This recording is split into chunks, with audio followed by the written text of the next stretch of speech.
Welcome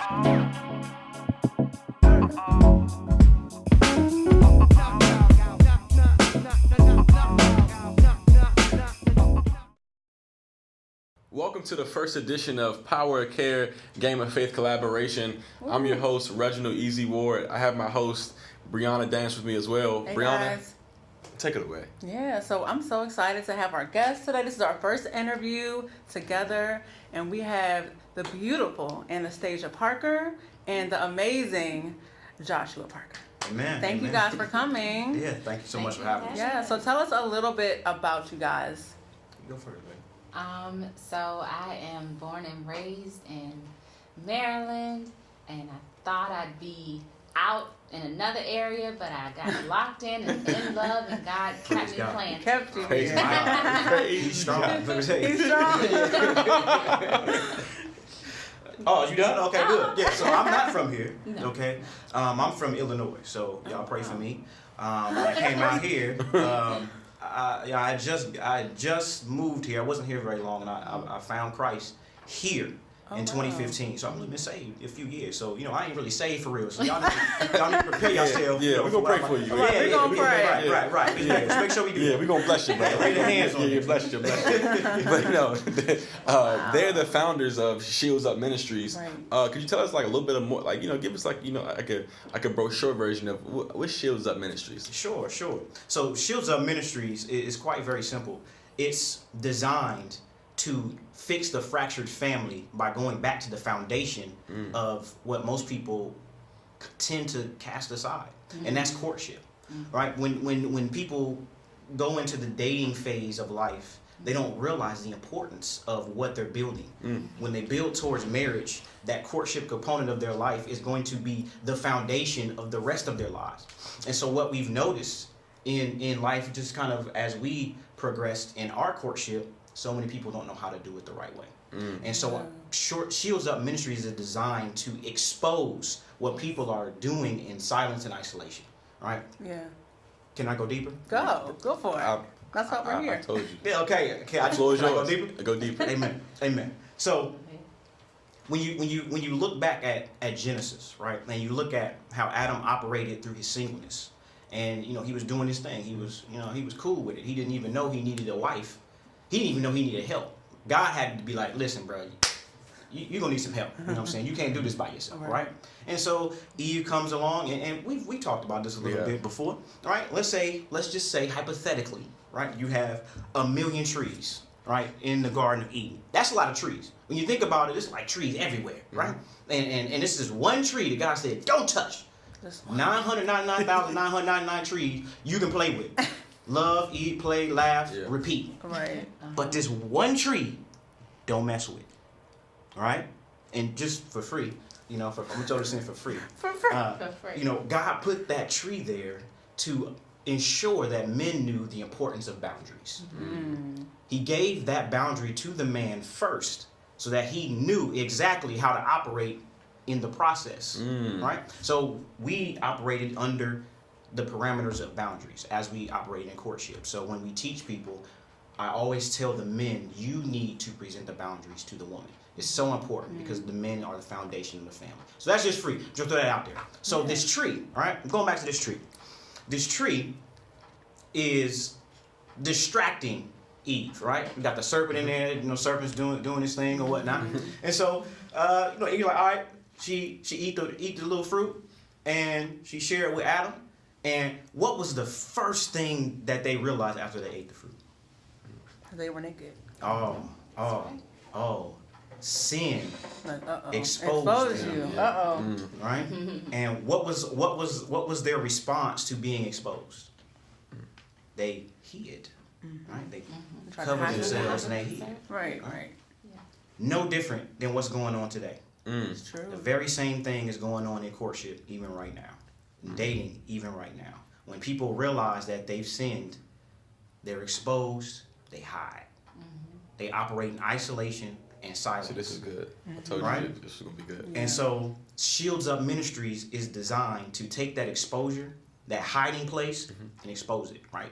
take all the covers off. You got the fig leaves covering up stuff. We're gonna take that off. Take it off. Because we want God to know exactly where you are. Yeah. Because courtship should be done in public, right? And more often not, when people date, they do it in private, isolation and silence. But we do what we do in public, and we want to share that with the world. That's amazing. So can you guys define courting and dating? Because people, or we may use it interchangeably, or we may not even use courting at all. So Sure. can you please define what that means? In the most simplest form, dating is done in private and courting is done in public. In the public, Wow. okay. It's very simple. And people, and I always say this too, you don't date to marry.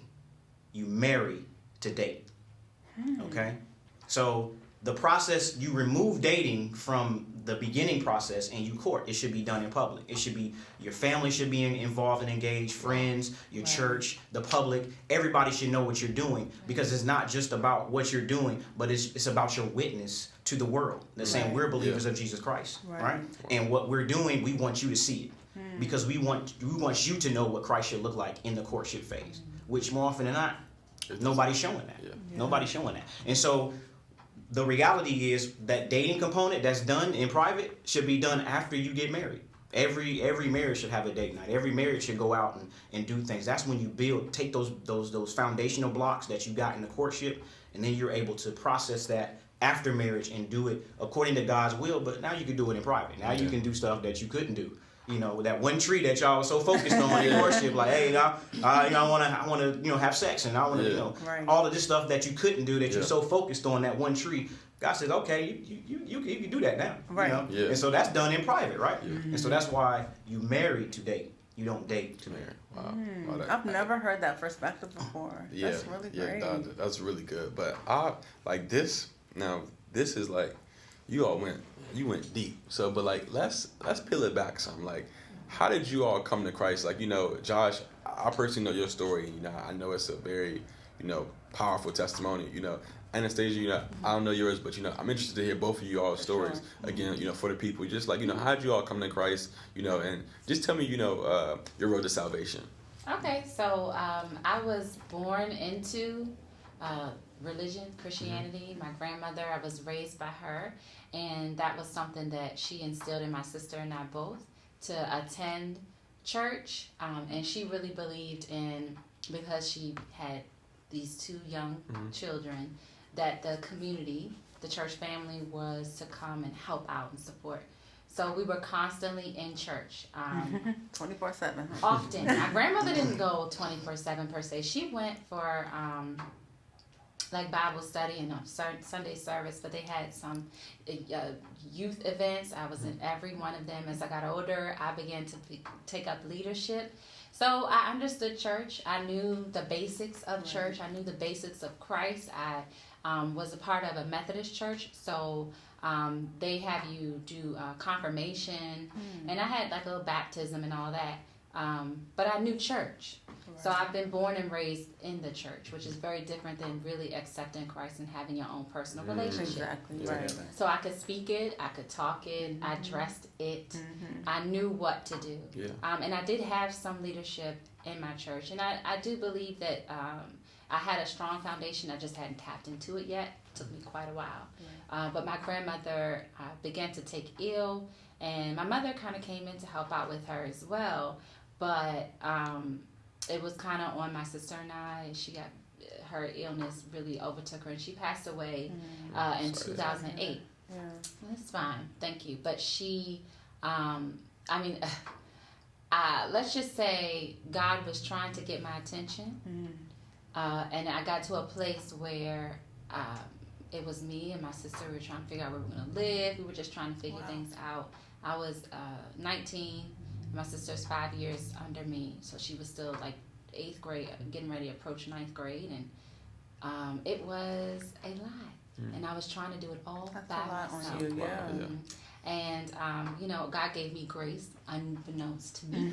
He gave me grace to do it, but I didn't do it well. I got very ill myself. I mean, the story is extensive, but by the time I was 22, 23, I graduated. barely. By the grace of God, I graduated. I had to take an extra semester. I had to pay for it on my own. But I got to a place where, and I was in a long-term relationship. You know all that stuff we were talking about, being exposed, and that was me. I was living with the man. I was on everything. Okay, having sex before marriage, but it was one guy.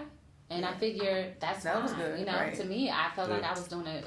I was okay. Wow. However, what really turned things around was really getting to know God for myself.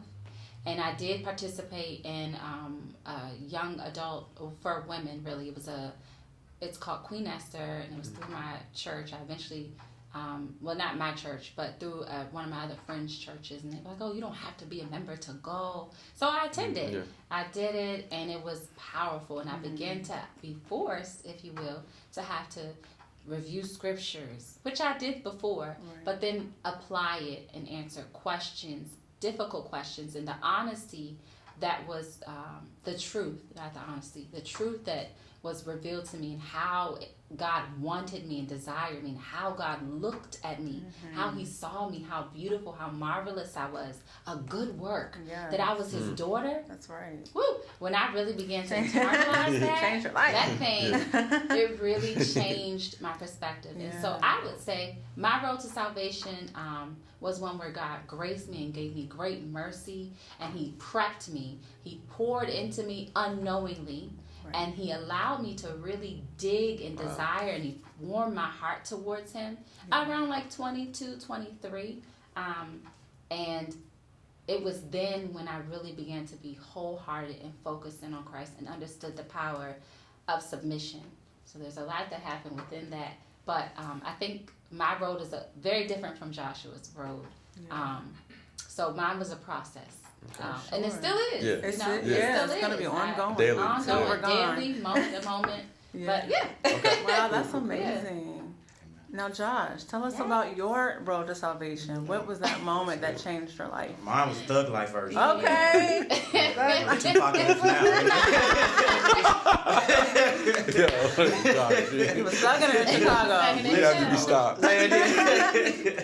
So for me, was not that at all. So for me, growing up, Christianity was talked about, but no one was really walking it out at all. And for me, I didn't really go to church at all. I never really picked up the Bible with the intention of reading it. Never really went to church to go to church. I was forced a couple of times, but nothing that was ever really a relationship building with Christ. So I could probably count how many times I went to church on one hand. So I graduated from high school. A couple months later, I was in the military. I was in the Marine Corps for 4 years. Got out 2008. I moved to Seattle. Had this fly little honey over, in Seattle. We moved in together, and we spent the next 5 years living together, doing our thing, thinking we're going to get married. I proposed, and all of that. And it was all seemed to be great. I was like, yeah, this is the life, So, long story short, some things happened, and it was bad news from there. I ended up moving out, and that was really, I was wounded from that situation. And so I started to watch myself go this way, spiral down into the abyss. And so I moved from Seattle back to Illinois, where I'm from, for a couple years, and then from there I moved to here. So when I got here in 2015, September of 2015, everything was going wrong. I'm talking about car was breaking down. I had an apartment fire, apartment burned, all this stuff. Money was tight. I was barely making it in my job, and so I made the decision to commit suicide. That was my intention, was to commit suicide. I made that decision on a Saturday to end my life the upcoming Wednesday, because I wanted to get some things in order before I did it. So once Wednesday came along, my plan was to hang myself. So that was a Saturday, and I remember being in an apartment complex, because my apartment, a hotel, because my apartment complex was burnt up. I had nothing, so they put me into like this little motel, and I'm chilling with the roaches. We playing cards together. We do whatever. So it was bad. It was terrible. It was bad. So I remember saying I'm all right, God. Why is this happening to me? I don't understand. Like, I don't deserve this. You know, I don't. What is the meaning of life? I don't want to be here anymore. Right. So that Saturday, Monday, 2 days before I was going to end my own life, this woman that I work with that I didn't really like at the time, you know, I didn't really like her. She, you know, just was doing too much. Got on your nerves. Yeah. Okay. She reached out to me and she said, you know, how old are you? And I was like, man, why do you need to know that? And she's an older lady. She's older than me, right? At least. I don't want to say she old because she might watch this. Yeah. Right. So, but she old. So, you know, I'm like, why do you really need to know this? But I told her I had just turned 30 September 3rd. And she was like, okay, cool. There's a young adult event going on at my church. You should attend. And so I'm an introvert. I don't like people, right? I mean, it's just what it was. I was like, nah. Like, I don't want to And I don't go to church. Yeah. So, right. So no. and I'm thinking like, Right. I'm like, what do you Like, I don't care. Right. And I'm Good to like, know. young adult, what is that? Like, I didn't even know what that was. Like, and what do y'all do? Do y'all set it up as a club or like why I had no idea. Like, I really didn't know. I was like, what do y'all do there? I mean, so I was like, initially I was like, nah. I use more selective words than that, but in my mind, you know, I'm like, nah. Yeah. So, but then I was like, well, you know, maybe I'll meet a fly honey or something, and you know, I get something before I get up out of here. Right. You know, I'm just keeping it real, right? That's so I'm real. like, okay, I can wait a couple more days. You know, this event was on a Saturday, so that Saturday. So I would, instead of Wednesday, I would wait till Saturday. Okay. So I went to this event on Saturday, and I remember walking into this building and going to the left and sitting down, and this guy comes up to me and he's like, I've never seen you before. What's your name? I said, my name is Joshua. He was like, cool. My name is Joshua too. This is Joshua Jenkins, Pastor Jenkins' son from First Baptist Church of Gannard. And so he grabbed me and started introducing me to people and all this great stuff. And I don't remember the people that I met, honestly. It was like, It's a blur. it was just like, It's a blur. because I knew what I was going to do after that. Right. So it just didn't matter to me. I was like, yeah, whatever. Whatever. So we go into the sanctuary.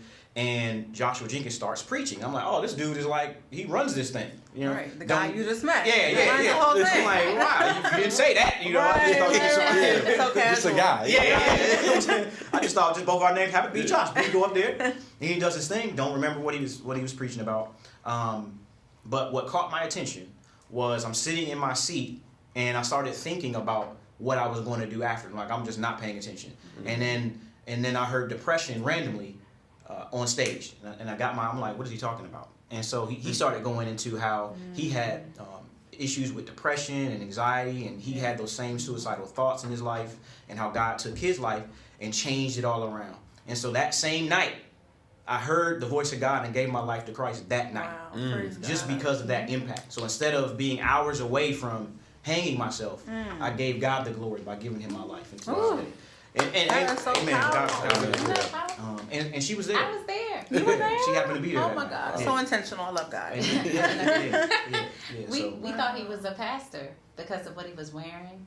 I was suited up. I was You like, were dressed. yeah. Okay. But that was intentional too, because I was like, if when they find me, you see what I'm saying? When they find me, Oh man. I'm gonna be all right. You know what I'm Wow. saying? You can bury me in this. You know what I mean? So I had the mindset of, okay, this is what it is. Wow. This is it right here. So so I came in a suit and like, a tie and everything. Wow. I was ready to go.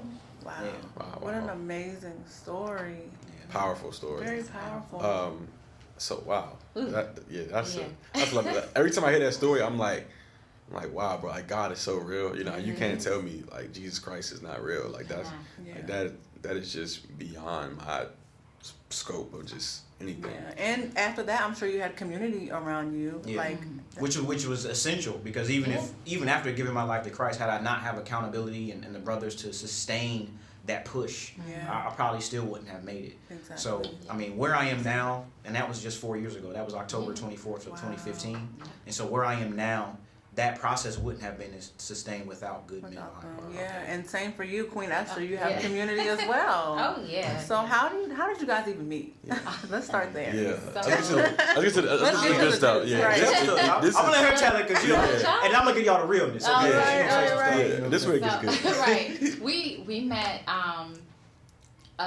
well, I don't really remember the official Yeah, tell the first truth time now. we met. Okay. Yeah. So, that's just the story of it all. Right. The first time we initially met, it was New Year's, and there was an event at one of the leaders' home, and everyone had food, and that was some really good meatballs. Tell them about the meatballs. Who made Oh, good. Well, apparently Josh made them. Apparently. Praise the I Lord. don't remember meeting He said, Josh, "Praise the but Lord." I remember the meatballs. Yeah. I remember being like, "Oh my God, these are so good! Who made these meatballs?" The And I joints was were like, anointed, eating them brother. 'cause They were anointed. You know what I'm Yeah. saying? I'm like the extrovert, Man of God. so I'm Yeah. like mid-eating, like, who made these meatballs? Praise him. I have no idea. I don't remember him saying he did. I don't remember any of that. But God has a way to veil things until it's time. Yeah.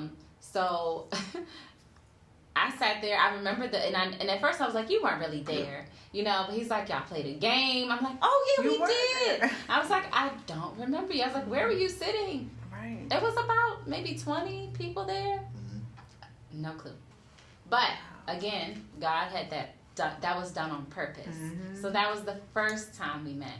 But then the second time, the one that I remember, was when Josh first introduced himself and let me know if he was interested in me. So I was at church and I had a role every time, or not a role, but I had this wording I would give to men that would try to, you know, talk to me while in church. Because if it was outside in public, mine was just like, oh, no, thank you. Oh, Okay. thank you. But I feel like you can't be that rude, or sometimes I'd ignore it. But it's Yeah. church, you can't do that. It's just I church know, family. it's church. What do you do? You know, how you doing, brother? So it was, I recommend that you focus on God some more and continue to develop that relationship. Is important. Walk away. Walk away. So he greeted me, and he said, excuse me, ma'am. And I said, oh, you calling me ma'am? And then he started to talk. And he asked me if I had a boyfriend, and I was like, oh, I'm at church. Here we go. No, I don't, you know.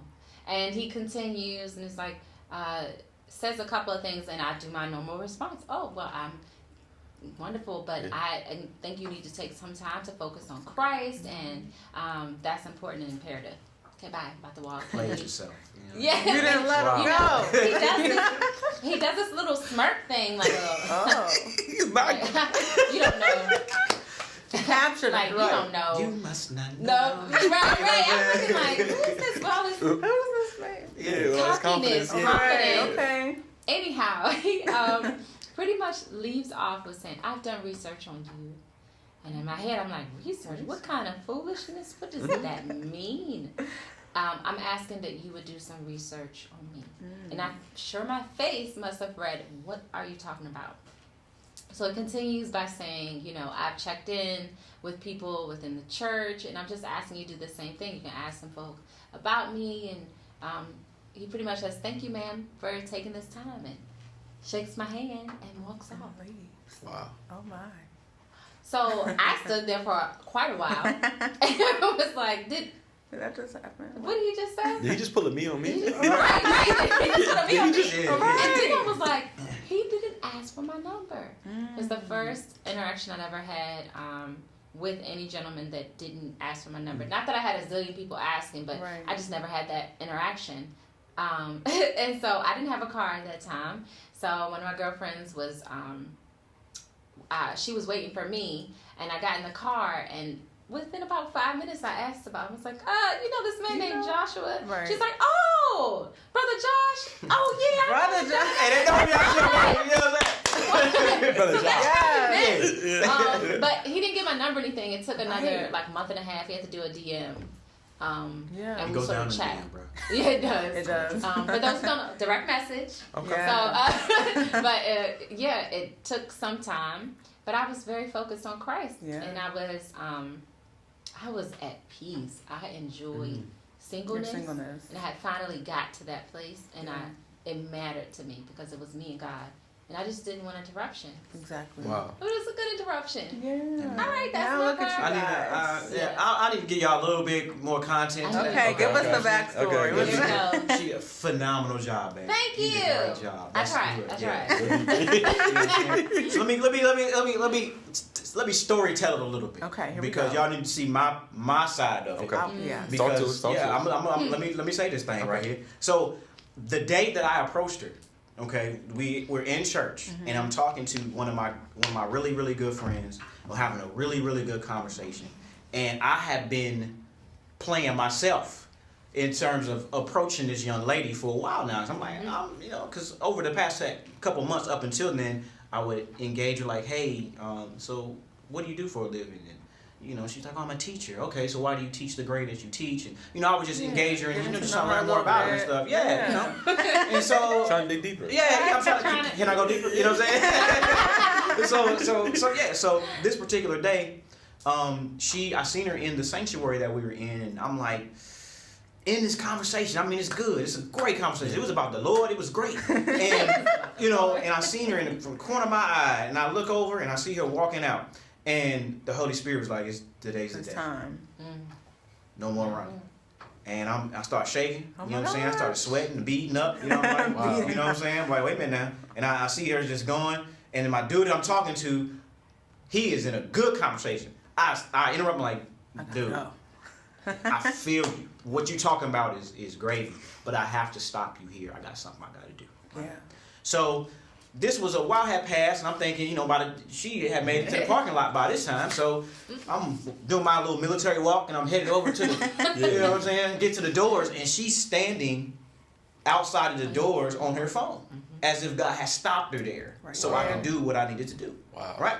So me being me, I open the door, I see her, and I walk past her. I'm like, I'm not ready. Wow. You know what I'm saying? This is not for me today. Yeah. You know what I'm saying? Go ahead. You got stage fright. Right, yeah. That's it. Come on, we're going to tell it. Yeah. So I we had tables set up in the sanctuary with different information on different ones and stuff. And I was so nervous. I went to a table that wasn't even for men. I was just looking at stuff, brochures, like, what's Played this? it off? Yeah, we need to know about this right here today. Okay. Yeah. So, and then the Holy Spirit was like, man, you got to do it. So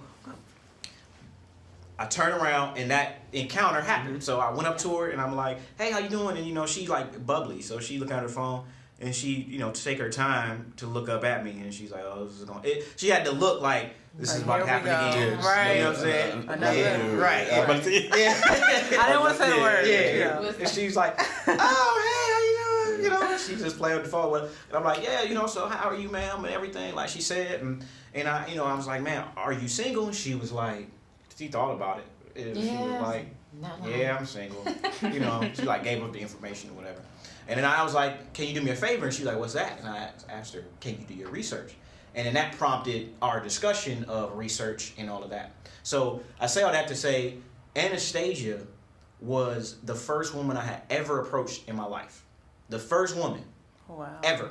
And I was probably 32 when that happened, right? And so what God was telling me and showing me after I did it was that the only way you're going to get married, the only way you're going to see my glory on that side is if you approach the woman that I called you to approach and stop trying to do these numbers. Get out of it, meet women online or women approaching you or whatever. I need you to be intentional so that you can set the groundwork and the foundation for the courtship.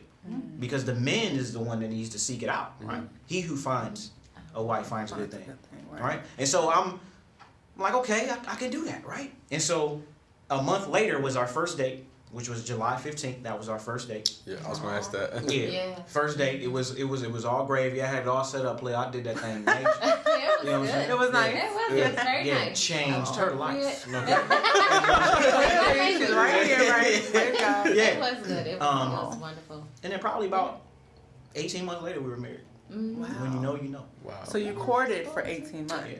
So let's now that's really good. So like, how did you all get to the journey of courtship? Like did you all have like a conversation? Like was like the first date? Like when did you all decide? You know what?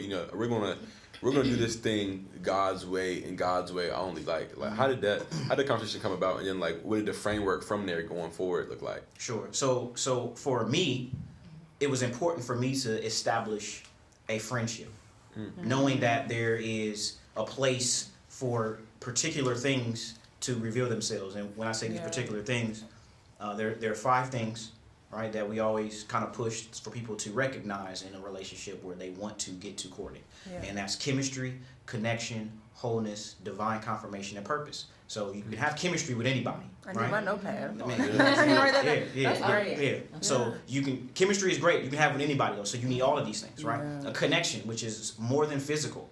You need to have the physical connection too. Like, yeah, she fly. You know what I'm saying? She all that in the Hot Wheel track. That's You know my what I mean? fly. So I'm good with that. But there needs to be a spiritual connection. There needs to be a mental connection in that process, right? So that's chemistry, connection, and wholeness.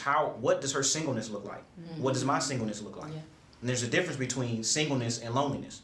That's a whole different conversation. Yeah. But you need to know the difference. Right. If they're not operating in singleness appropriately, then you're gonna fill a gap that God was supposed to fill in their life, right? Yeah. And so you need to examine and do the research to see what kind of singleness we're talking about, right? Yeah. So that wholeness, right, babe, fruit.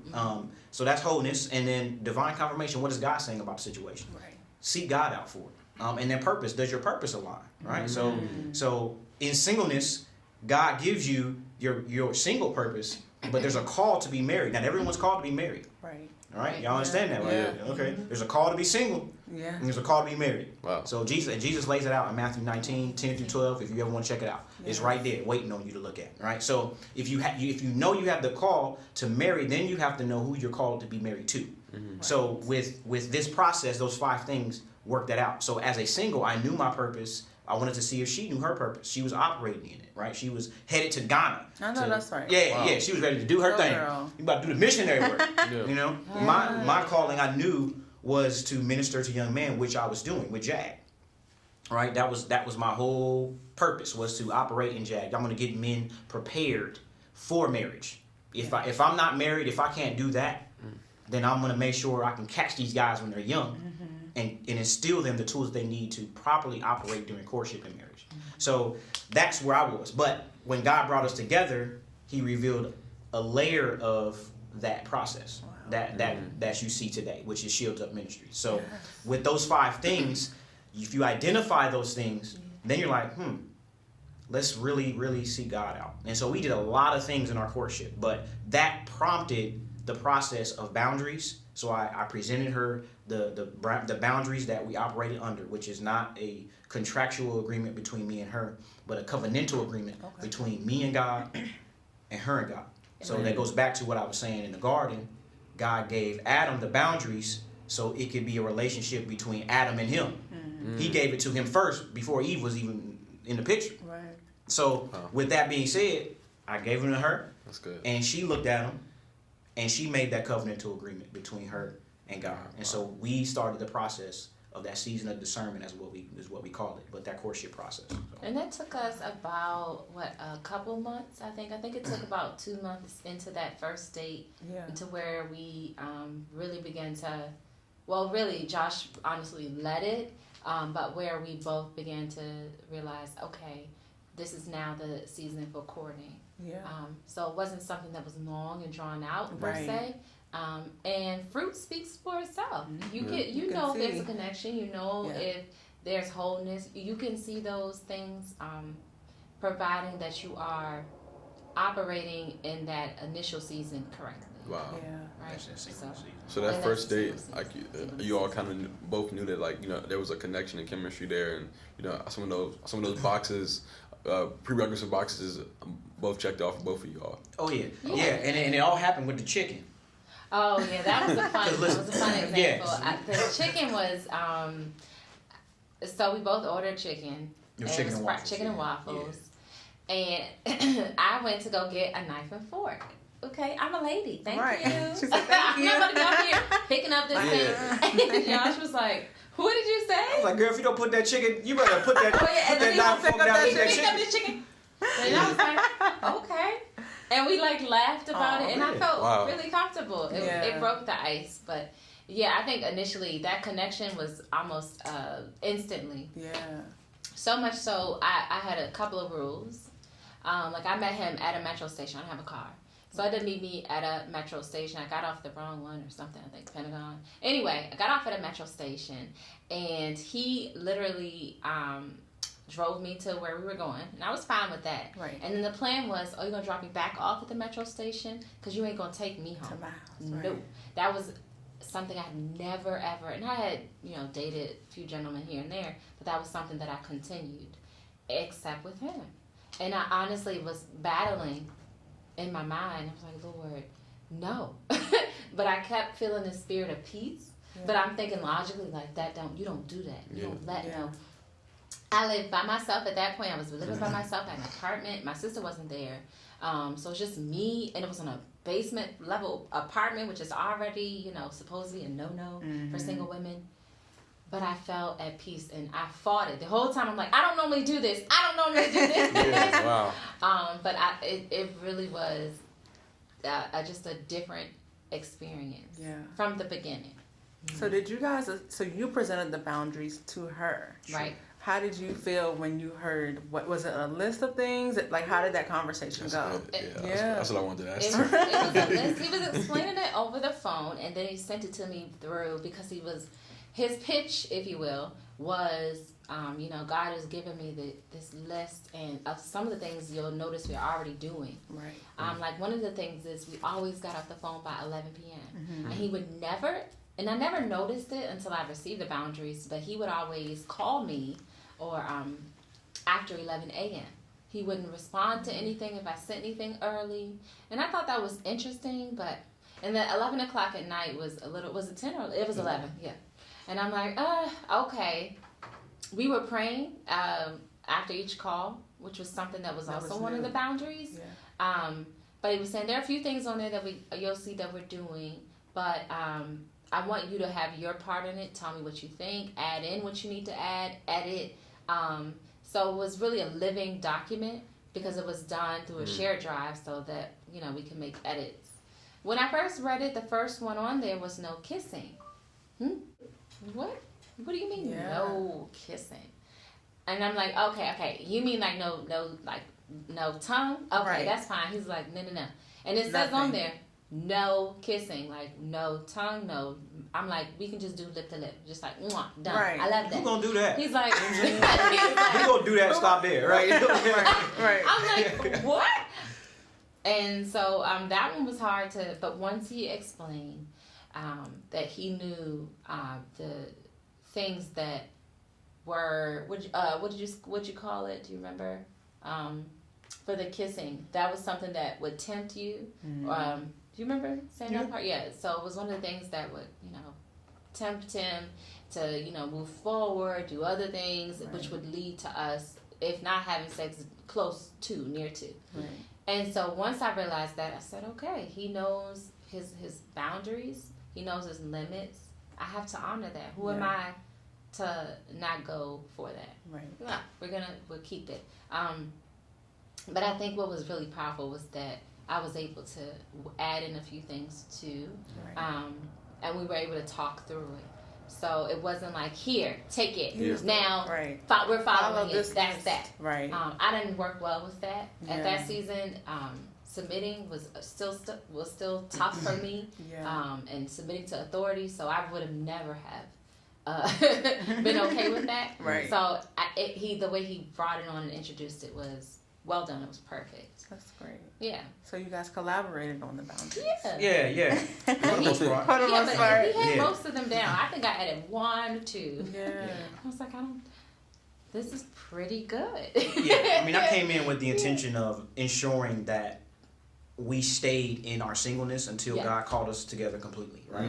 And that's the mindset that you want to have in courtship, because if you get too entangled, if you start creating soul ties, you start putting ungodly expectations, you'll start creating worldly misconceptions in your relationship. And when you have those things, you'll start being blinded from the truth. And you don't see God in the process. You just see each other. And then you'll start operating in isolation and silence. And you'll watch yourself go down this place where the boundaries no longer exist. The thing about the boundaries is a man can have a boundaries and he can present them, but if they don't mean anything to him, then y'all will be having sex month 2, month 3 anyway, right? They need to mean something to you. You have to give up something. And when it comes to boundaries, men always put boundaries like, here, this is sex, and men want to put it like right here. Yeah, you know what I'm saying? And like, okay, that's happening. You know what I'm saying? Right, and so, for me, 11 p.m. to 11 a.m., that's something like, I want you to go to sleep with God on your mind, because we pray out every night. So, and we do that even now too in our marriage. We haven't missed a night, right? So every night, I want you to go to bed with God on your mind. And when you wake up, God needs to be on your mind, because that's where your quiet time is. You wake up early in the morning, you get in the Word, you do your thing. So I'm not about to interrupt that. I want your singleness to be strong. Because if you have a misinterpretation of your singleness, then you definitely will have a misinterpretation of your marriage. And so with that, it's a building block, right? Those boundaries are a building block to creating the house that God intends for you to create when you get married. And so the kissing, listen, a kissing and hugging, licking and rubbing, I'm telling you, that's what it's going to go to. So I put that boundary way over here. Yeah. So that God has space to intervene. Wow. Because if you don't give God no space to intervene, then it happen. You know what I mean? So you have to be careful. And so that's just the process of the boundaries and why they're so important. So, go ahead. I'll do it quickly. The boundaries weren't just simply to ensure that we weren't having sex. There were also boundaries in there to ensure that we were still doing what God called us to do, that we were still focused on our own personal missions, what God had asked us to do. For instance, there was one on ministry in terms of we would not interrupt one another's ministries. Meaning, I have something going on Saturday. I need you to come. Well, if you're doing something on Saturday, that's something that you've already committed to. Exactly. Those are the things that you're going to continue to do. And that's so imperative because oftentimes, I've experienced in relationships where you begin to put that relationship on a pedestal to the place where that becomes your priority, and that is out of order. It really is. There's no time for any relationship or any dating or courtship to ever take priority in your life. It just shouldn't be. Then we also had a couple of things to ensure that Joshua and that we weren't each other's first. We weren't solving each other's problems. And as a young adult, there's all kinds of things, whether financially, whether emotionally, that we have, and sometimes we can overstep those boundaries of having expectations that were never meant to be placed on those whom we're courting. So we had one just to make sure that our lines were never blurred on our expectations. Our expectations are on God, and we have other family members. If not family members, we have other people in our lives, but we're not to be, oh, babe, I have a flat tire. Can you come and take care of this right now? If it's in his heart to do it, sure. But you have to be very careful with the expectations that are placed in courtship. And that one is a hard one to chew, but the reasoning for it is, let's say you're going through courtship and God says, this ain't her. This ain't him. It's easier and it's more effective that you don't have those kind of ties. So that way you can keep my life moving, if that makes any sense. You continue to do what God has called you to do. And that one was really imperative because I had done that before and got interlocked with a man I stayed for 10 years because we were so interconnected. Financially, he had a home, I was helping out. Me and my sister, we couldn't afford the apartment. He had a house, so we stayed there. There was trying to get a car, I'm helping out with mortgage. It was a hot mess. And for a good 3.5 years, I was in it just because I couldn't see how I could not be in it. So that was important for me too, and for Joshua as well. And I know you experienced that too with prior relationships as well. So I just wanted to make sure that was included as well, just so that the listeners and you all understand that it's not just about the not having sex part, but it really is about just the connection part. There are boundaries that need to be in place to honor God and his purpose.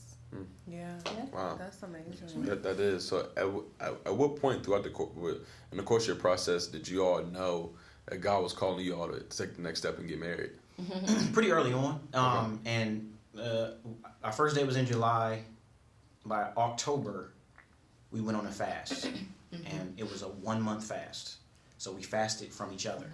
Oh, okay. I was about to say, where'd you guys fast? From each other. We gave up each other. I wanted to hear God's voice clearly, without distraction, because we were like, okay.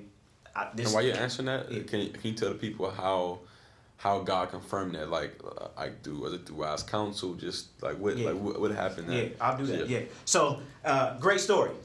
It was painful. The process was painful. Going through that fasting process where you eliminate someone that you're just getting to know really well and everything is really fly, and then God says, go on the fast because I need you to hear my voice. And you're like, dang, this was just getting good, you know? But the process of it was cringing, you know? So one of the boundaries, a couple of the boundaries that she mentioned was we prayed every night. And so for the fast, she would record or send me, in an email. She would send me in an email her prayer request, and then I would send a prayer every night to honor the boundary. We weren't talking, but we would still do the prayer. Right? So in the process of doing the prayer, I would see her, sometimes she would record it, sometimes she would send it in an email. I would hear what was going on in her life. And a lot of stuff was going on in her life that I couldn't be there for her. Oh, that's hard for you, I'm sure. Man, it was painful. And so, as people were passing away in her life, people were passing away in my life, as all these things were happening, God was showing us the importance of his voice. All right? And so, I always tell people about similitudes. When you continue to see something over and over and over again, God is telling you something, right? And so, I'm sitting there, and I would see her everywhere. Even while on the fast, I would see her everywhere. God would confirm something that I had asked him in a message that Pastor Jenkins is preaching.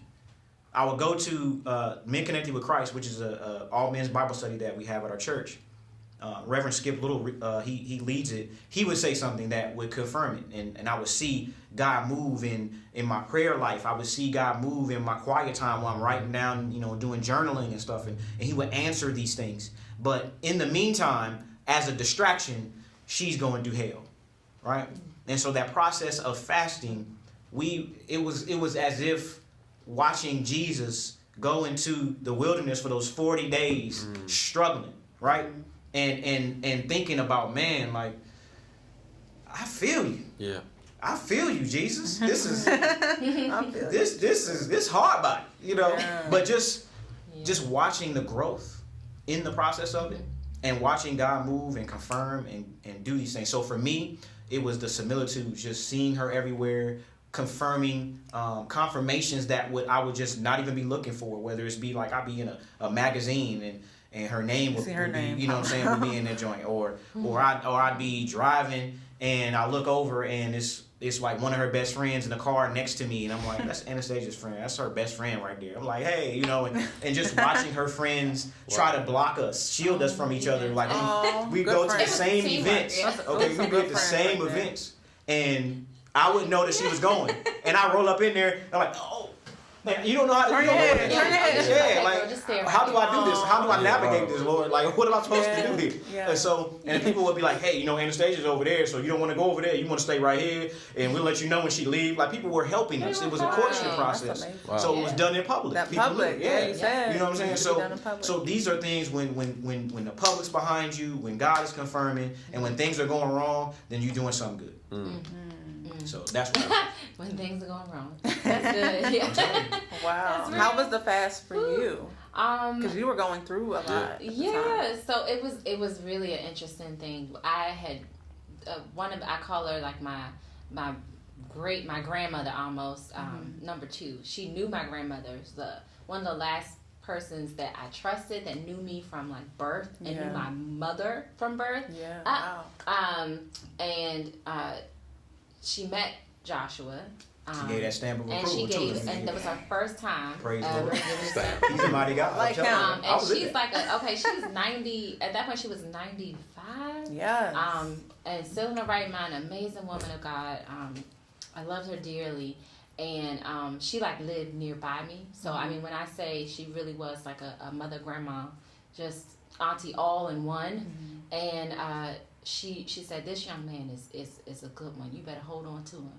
And oh Lord, he came through. He came through. It was unbelievable. Come through, but Jesus. that was who passed away. Wow. She passed away in that season during the fast. And I knew that would come eventually. She lived a beautiful life. But I wanted to talk. I wanted Josh to be there, if you will. But God really comforted me. And it was a season of not trusting God, which was really important to me or for me. And it really was a lesson of keeping God first and not looking for any man to be the healer or to be the comforter. All of those titles are for God. Yeah.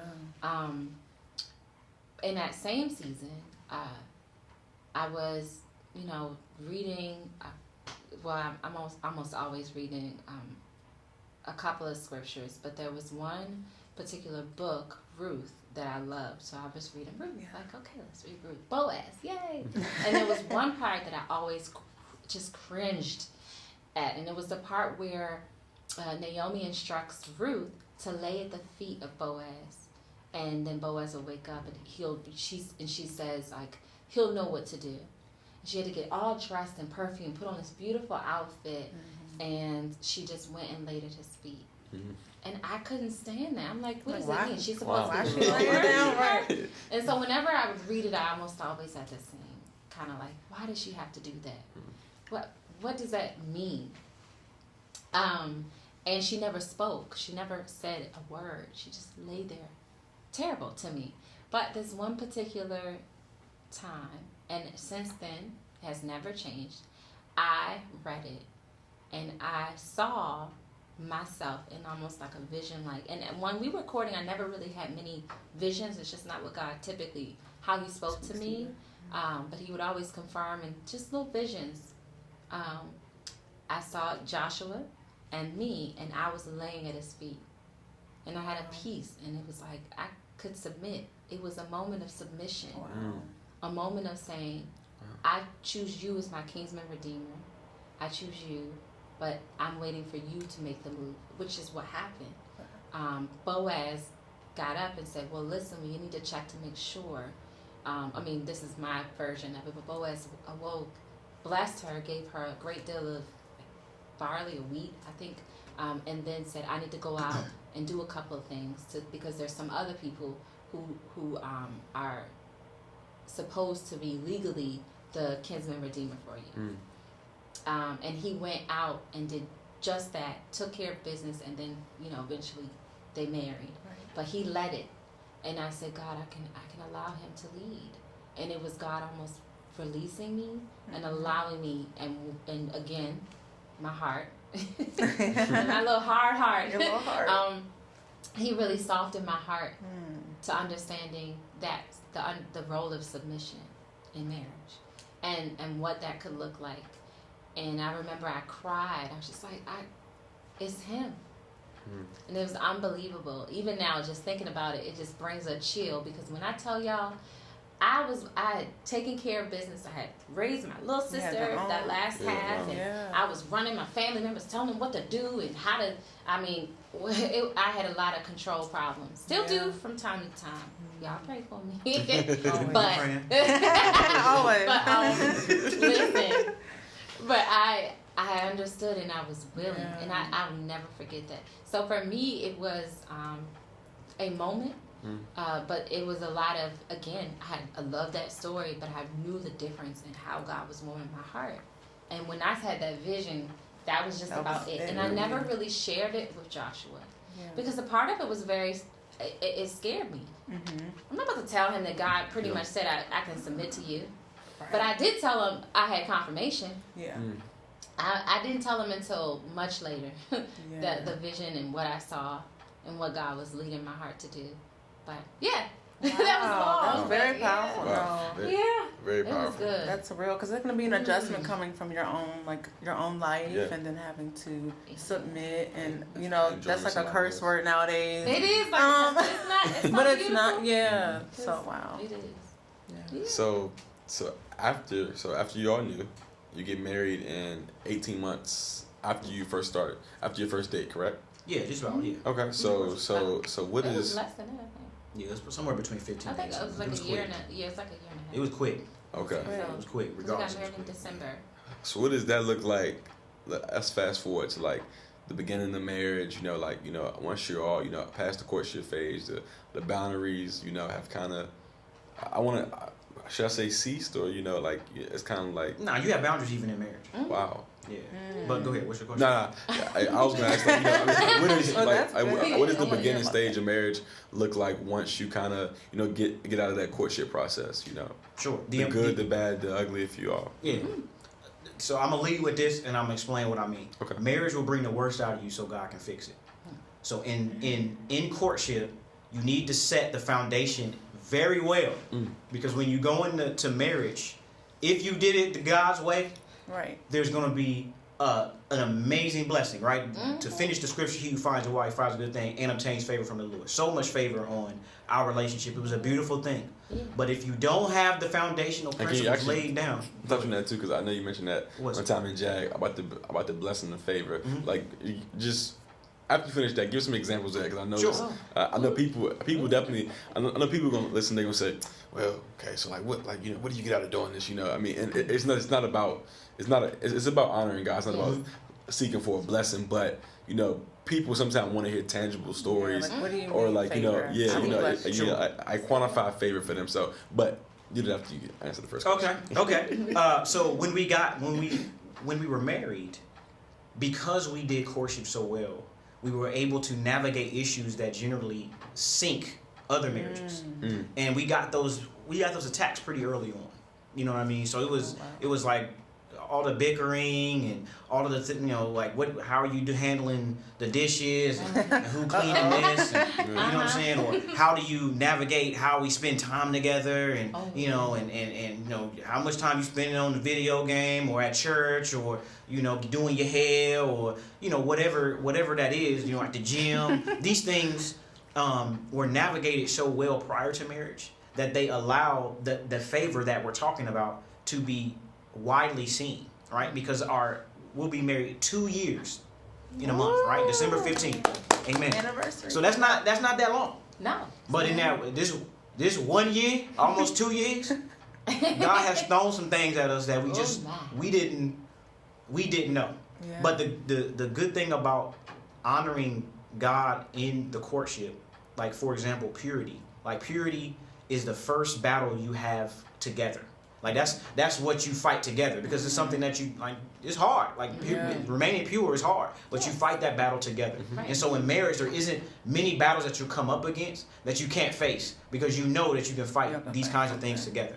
And so I think the ability to navigate the three major things that sink marriages, which is money, honey, communication. So money, sex, communication. Bad communication, we killed that. We had amazing communication in courtship, right? The money thing, our money stayed separate until we became one, married, right? right. And then we consolidated everything. We got one bank account, everything one. Everything Okay, was one. but That was hard. what you mean? Hold on. I'm just telling you. All your money in there, right? honesty. It's I all love in there. it. Oh, okay. I just want to make sure. Your money in there? Yes, it My is. money good? I'm Okay. just over here keeping it all the way 100. Thank That you. was I hard. appreciate it. That was very Yeah. hard. let me Not just- because I didn't trust you. Yeah, that's exactly what it was. Come on, Well, tell the truth. Because that's like a little bit of control. You Yeah. know, Yeah, that was the hard. It's control like, thing woo. to let go. Because honey, you could do anything with the money. I sure can. Yeah. I'm making that thing grow too. I'm doing some work with it, baby. Go on, holler at me. I'm sorry. I know you had a whole point, but that one was really That's hard. a hard Yeah. adjustment. But we worked on it together. Like, True. but I honor you. I honor the main decisions, but it's not as if I don't have a part in it. But if honestly, he gets the final say, if you will. But it's been wonderful, and it was hard in the beginning. So we had blessings on blessings, but it still required obedience. For us for both parts. One of the things that was really helpful was that we went to like marriage premarital counseling. Oh, yeah. Wow. So that was helpful because we had sort of talked about our expectations, and that was through Reverend Skip and Reverend Beverly Little. They did a phenomenal job of getting us kind of prepared as well. Yeah. And so we had this whole I expect, and it was this huge page of it was a lot. like 200 questions. 200 questions. Oh my God. On a lot of the things there, but it's nothing like when you're in the marriage. Wow. But it was nice that we had that preparation. We had some discussion, which made our communication powerful too. Yeah. But that was really going back to the money. I guess but that one was a little bit difficult because talking about it, like, yeah, we're gonna consolidate everything. Yeah. And honey, I When had it like happens. 5 banks, and I had to close. closing this bank. We're closing this bank. And then it was just the money, and I'm like, okay, we're going to put it in. What's this bank called? I ain't never heard of this bank. What is it? Is it federally insured? The random questions that came out my mouth. And finally, Josh had to say, laid at the feet of Boaz right there. She wants to submit. Yeah, he was like, this is what we're doing. Right. Yeah. This is what we're and Yeah. Okay. Okay. But it was powerful. I'm sorry. Please continue. That's good. That's good. real though. I appreciate that. Yeah. So what was the second question you want me to answer? In terms of favor? Yeah. Like, I get, Yes. talk about some of the tangible things, that you saw that God moved in your life. Because, people, I know our generation, this is going to smack them in the face. And, but then, they're going to be like, well, what's the benefit of that? Right. What happened with that? So, that. kind of, talk about some of the tangible blessings that you feel like you saw. Sure. One thing that, before I get into the favorite thing, one thing that I want to say when it comes to people having an issue with like living together and having sex, which is commonplace now, is what do you really get out of that process? So let me ask you a question. Let me ask you a question. When was the last time you went to a restaurant? Restaurant was it last weekend? Yeah, I think last weekend. Last weekend? Mm-hmm. Where'd you go? I don't remember. You don't remember? Was it good? It was. It was good. Yeah. It was delicious. Do you remember what you ate? Man, you killing me. You don't remember? It must not have been that good. Yeah, wow, yeah. Yeah. What about your favorite restaurant? What was your favorite meal from your favorite restaurant? I'm a Cajun. I'm a shrimp pasta type Shrimp of guy. pasta. Yeah. Okay. Like shrimp pasta. Okay. Yeah. Okay. So let's just say you had shrimp pasta, right? Mm-hmm. How long did you live in the restaurant? How long did you live in the restaurant? I never lived there. You never lived there. Yeah. How do you know the food was good? Because I went there and experienced it. You went there and experienced it? You went there. How did you order your food? I asked the waiter. Okay. And what did you use before you asked the waiter? A menu. Oh, okay. And so you looked at the menu. Yeah, we're going somewhere. And there's a picture. Uh-huh. And you're like, Yeah. this little Cajun shrimp joint look good, Yeah. right? You didn't live in the restaurant. Yeah. You don't know if the cook gonna be good or not. But you're looking at the picture, and there's a list of stuff on that with that picture to tell you like the details, right? I know you're going with this. You know what I'm saying? Yeah, I see it now. Okay. You get the details of it, right? Uh-huh. So I'm gonna tie it back to the 5 things that I talked about, which is chemistry, connection, wholeness, divine confirmation, and purpose. Do any of those things require you to live with somebody, to know them? Right. All you need is the menu with the information on it, right? When we got married, I did none of those things. I never lived with her. We never had sex.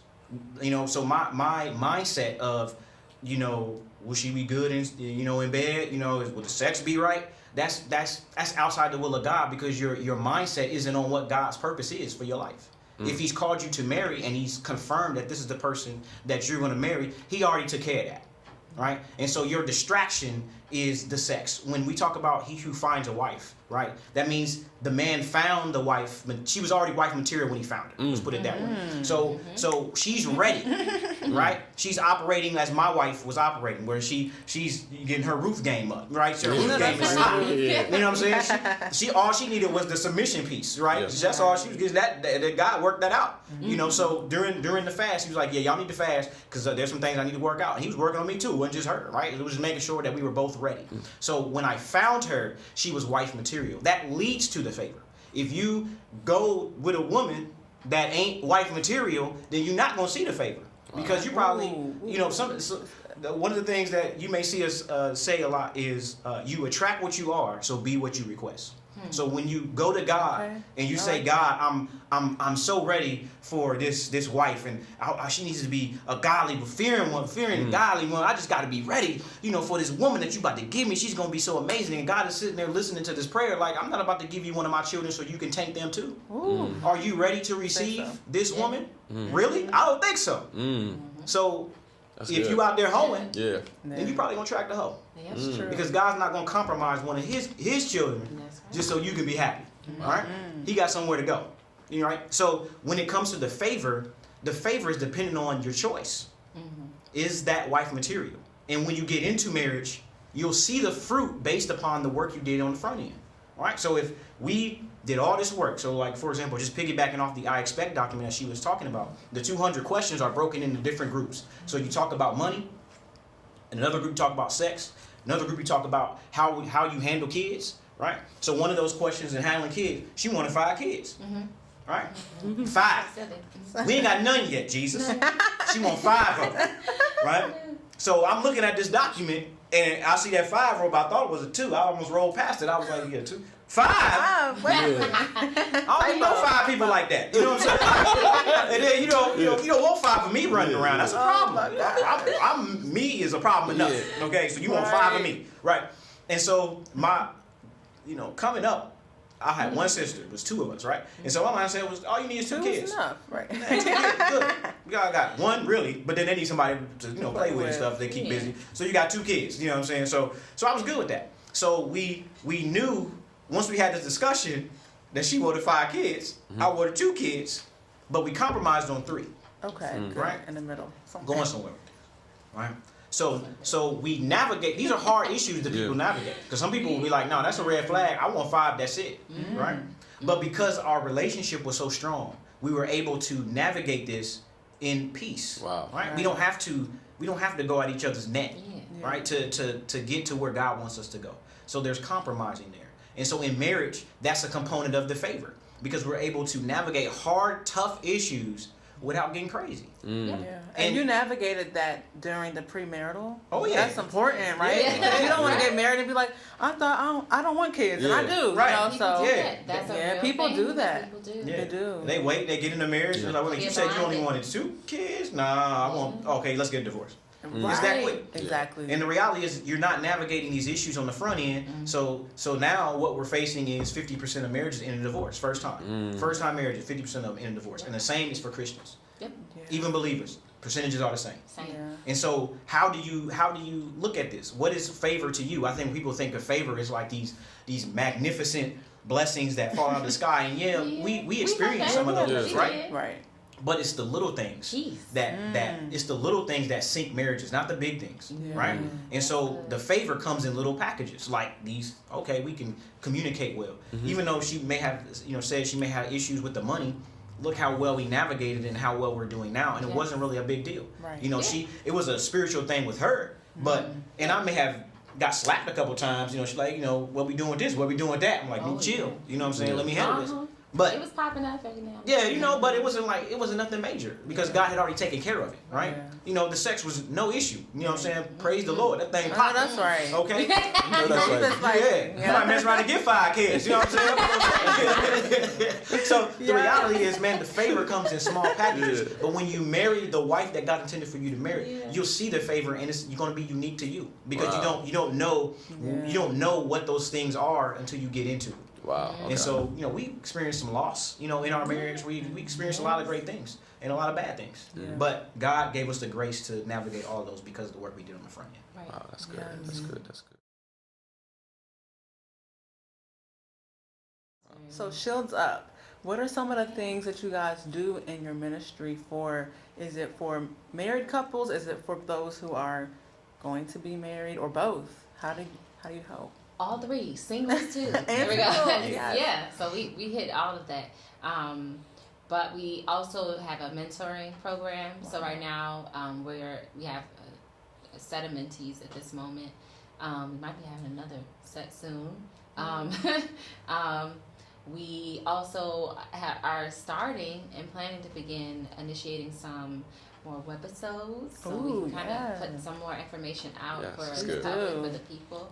And we also do speaking engagements as well, which we've just recently done, and we're excited about that as well, so that we can reach more people for God's glory. Yeah. Because we spent 10 years in the game of dating the wrong way. Dating, let's put it that way, and doing it the worldly way. And it's painful, and you can acquire so many what is the word? You can just acquire so many difficulties in doing it your way. Trying your best. I mean, some people come out, unscathed. Other people come out bent, toe up, burnt. Yeah, wow. Yes. And we just don't want that for people. And God really does intend for blessings. And the blessings are not just financial. they are spiritual, mental health. Yes. Start there, health wise, just the prosperity that God gives you in the full realm of you, mentally, spiritually, physically, emotionally, Exactly. far outweigh, exceedingly, they're abundantly above anything you could ever ask or think when you do it His way. Yeah. I know you want to add to that. Yeah. And a good thing about what Shields Up Ministry really does is we don't always make it so super spiritual. You know, we're you know, it's like Thank God. Thank you. Yeah. We need Some that. proud Nah, stuff. You know, because you know, you get in church, and, you know, Yeah. blessed, highly favored. That ain't how we. That's You know what I'm shit, saying? Yeah. We know Jesus, and we know how to navigate the scriptures, and we can have that Yes. conversation. But what we intend to do is kind of bring it down to foot level, ground level, to say this is some of the practical applications that you can do and implement into your courtship, so that you can watch the favor of God come upon your situation. And so even in our mentorship, in our what we've coined kind of stage play education, where we intend to take it to the stage and make people laugh and engage people and do all of these great things. There's a big vision that God has given us for our ministry, but it's not going to be just us. There are going to be other couples that are going to be doing what we do and doing it in a major way. But the reality is, man, we just want to see God's glory in everybody's relationship and everybody's situation and circumstance. And even if you use the boundaries that we used and God said no, and you're like, I'm single, don't allow that loneliness to take over, because God still's got something for you if you just wait. And all of what Shields Up Ministries is about is just making sure you know that God loves you. Whether that call is singleness, whether that call is marriage, regardless, we need you to know that our process that we're going through can be yours if you just allow God to make it happen. Wow, that's powerful. That's powerful. Now, I've been seeing on social media recently. Now, I think the word on the street is you all have a book releasing. Yeah, man. You know, tell us about that. You know, give us. I mean, don't give us too much, but give us a little bit of insight. You know, about the book. You know, and you know what can we expect. So yeah. I'll start out. I'll start out. You know what I'm saying? So the book is called Memoirs of a Christian Couple, and the design of the book is very unique. So if you read the book from one end, it's my story, and you watch it from zero up until I get saved, and then I meet Anastasia, and then I propose. That whole process of what we did, the mindset I had when I implemented the boundaries, and all of the things I had to do before I met her, and all of the soul ties I had to untie before I God allowed me to receive her. All the entire process is laid out. Now, if you flip the book over and you read it from the other side, it's my wife's story. You see what I'm saying? And so you reading through that, and you're following her journey, which she'll share with you. And the book meets in the middle of our stories meet in the middle of the book. So the book really is our life story on display for all to see. The bad. I mean, it's deeply, deeply transparent. Yeah. You know what I mean? Like all the hurt that I went through, like I was saying, in terms of the suicidal mindset, it's all in there. How I came to Christ, it's all in there. The trial run, I like to call it, the woman that I engaged prior to my wife, and all of the things that I learned from that situation, so that I was prepared to receive her. All that stuff is in there. So the book, man, it's gonna bless your life. You know what I mean? It's really gonna bless your life because it's a more detailed view of what we're talking about here right now. Like everything, the questions you may have on boundaries, the questions you may have on fasting, purity, singleness, all of that is in there for you to read. Right. Wow.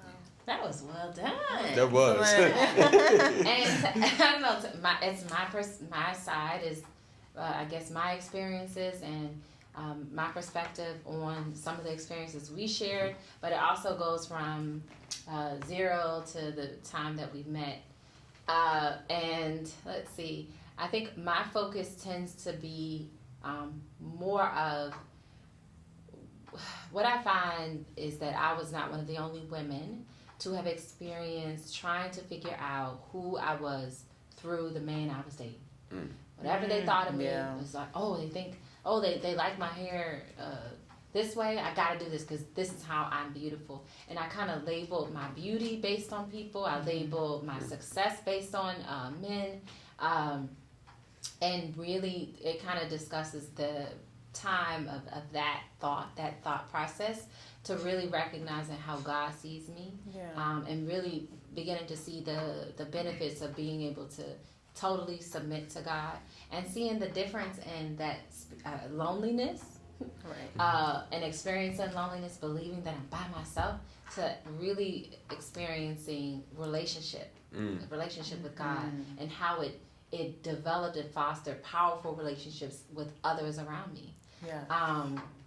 So my story is not a little, but it is different, but it does go into depth with just my thought process and some of the things that it was hard to be honest. It was really with yourself. To be honest with myself, and then to really wrap my head around, like, people are gonna read this, but it's not. It really does boil down to, for both Joshua and I, what God allowed us to experience, what He either put us through or allowed the enemy to put upon us, was really not for us. It really was for the people. Amen. It's for others. And what excites me, is that this book is really just the honest truth of what we experience, but also not just what we experience, but the decisions we made, the truth that we grasped onto and held onto, and how God blessed us in our courtship and led us to our courtship and now into marriage. So the prayer and plea is just that, for people, lives to be changed, for people to see themselves in it, because I didn't really read a lot of books, and I'm an avid reader, but I'm not the most avid reader, if you will, but I have yet to really see the perspective of just someone like me who dealt with this, being able to accomplish this sort of courtship. So that's good. And to add on to that, a couple quick things to add on to that. One, this book isn't the only book. This book is the foundation. So what I was telling you about courtship. So when it comes to courtship, our heart is to share our process from start to finish. And so we want you guys to see what we did in courtship. We want you guys to see what we're doing as newlyweds. We want you guys to see it, when we're 30 years in, what's going on. This memoirs of a Christian couple, right? So we want you to see it. And so we want your marriage to go from good to great, just like God is taking ours from good to great. And I think that is going to be huge for people that have never seen anything like this. And we're sharing our lives with you, and the good, the bad, and ugly. Like it's not. We ain't about to sugarcoat it. You know what I'm saying? Right. This is gonna be real, because we're not. This the next thing. We're not doctors. No. We're not lawyers. Nope. We're not. We're called to be ministers, but we ain't got the title, right? Yeah. So we're just regular people. Like, you know what I'm saying? Yeah, right. Yeah. Come on, Say that thing now. But the Spirit of the Lord is really upon us, and we want to make sure that we take that to the streets where God can really get His glory. Wow, how commendable to be so transparent with your stories, and you could tell that God has really changed like your life, and you're just excited to be like, there's a fire under you to want to just take it and run and help others. So thank you, we appreciate it for sure. We definitely do. Before we close, where can people follow you at on social media? Let us give us your social media handles, and just kind of give us some parting words. Absolutely. Yeah. So you can holler at us on Facebook. We got the Facebook. Shields Up Ministries. Okay. At Shields Up Ministries, you'll catch that real quick. It'll pop right up. If you are on Instagram, because I know it's like only the old people on Facebook nowadays. But I still have my. Oh, praise the Lord. Praise the Lord. I do too. You gotta reach them all. Yeah. There you go. Instagram is at SU Ministries. It's all one word. SU Ministries for Shields Up Ministries. You can catch us there. We also have a website, fixingfracturedfamilies.com. So that's what we're here to do, is to fix those fractured families. So holler at us, on our website, Facebook, Instagram. We're there. Yep. All right. Perfect. Cool. You got some parting words you want to say? You all got any parting words? I'll let her go first. Okay. And She might have some. you guys can say something to that camera. Oh, whichever one. Yeah, go ahead and get deep now. Parting words. I'm about to say something hot. Put some heat on that thing. Let's see.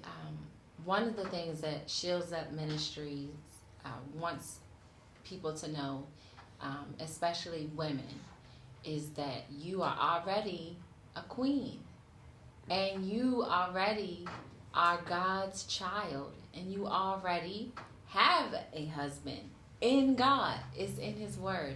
And there's a scripture that I dearly love that reminds us that it tells your soul to be quiet. For your expectations are from God alone. And God is your rock. God is your redeemer. And to remain firm in that and stand and believe in it. And that comes from Psalm 62:5. It is what I stand on, it is what we stand on. And if you just remember that and walk in it and believe it, God will do such amazing things for you in singleness, in courtship, and if He has it in marriage. Amen. Amen. And she fine too. That's why we like that. Yeah. So for me, this is what I want to say to men, but it's also applicable to women. Before you even get to courtship, I want everyone to operate in singleness appropriately. There are two reasons that the people perish. In Proverbs 29:18, it says, where there is no vision, the people perish. And in Hosea 4:6, it says, the people lack that knowledge. And because they didn't have knowledge, they perished. When you hear knowledge, I want you to hear closeness of God. You need to know what God has called you to do. And in order to do that, you need to have a relationship with Him. And so if you do not have a relationship with Jesus Christ, first of all, get that established. Hear from God. Okay? Hear from Him. Accept Him. Know Him for yourself, or someone will tell you who to know for you. You have to have a relationship with Jesus before you can have a relationship with a wife. Establish that. And then allow God to speak to you and show you what He's called you to do, so that you can glorify Him, not just in your singleness, but in your soon-to-be marriage. And I'll leave it at that. Wow. Yes. That's Drops good. the mic. That's it. That's great. Well, Well, Josh, thank you, guys. Anastasia, on behalf of PowerOfCare and Game of Faith, we thank you all. We honor you all. Seriously, This is thank going to you be. so much. I tell you, Josh, I'm proud all the time. Yeah, this is only the beginning. I told you all before the camera. This is practice. This is only the beginning. We thank you all, PowerOfCare, Yes. Game of Faith. This is only the beginning. Yeah. Thank you all. Episode 1. Yeah. We're out. Thank you. Thank you.